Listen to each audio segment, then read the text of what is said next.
स्वाती छान बोलते, छान दिसते, ड्राईव्ह पण छान करते, सगळ्यांची काळजी घेते. स्वातीला चपात्या बनवता येत नाही. अरे यार, स्वाती काहीच कामाची नाहीये.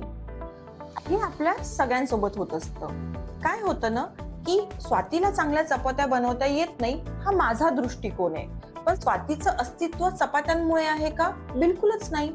हे आपल्या प्रत्येकासोबत होत असतं. म्हणजे काय, आपल्यामधला एखादा निगेटिव्ह पॉइंट जो असतो आपण त्याच्यावरच फोकस करत असतो, त्याच्याकडेच बघत असतो, सतत त्याचेच विचार चालतात आणि त्यामुळे आपल्याला स्ट्रेस येतो, कधी झोप लागत नाही आणि त्याच्यामुळे आपल्याला कधी कधी इन्फिरिटी कॉम्प्लेक्स किंवा डिप्रेशन सुद्धा येऊ शकतं. मग आपण काय करायला पाहिजे? ऑफकोर्स आपण आपल्या पॉझिटिव्ह स्ट्रेंथ्स कडे पण बघणं तेवढंच गरजेचं आहे. दुसरी गोष्ट, आपण परफेक्ट कोणीच नाही आहोत. प्रत्येकामध्ये काहीतरी फ्लॉज आहे, त्याच्यामुळे ते एक्सेप्ट करणं गरजेचं आहे. त्याच्यावर काम करा, त्याच्यावर इम्प्रूव्ह करा आणि आपल्याला जे जमतं आहे त्याच्याबद्दल स्वतःला शाबासकी द्या.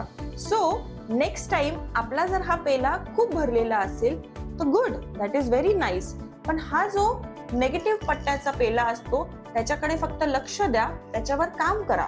जेवढी सुधारणा करता येते तेवढं खूप छान आणि जेवढं नाही जमत आहे इट्स ओके.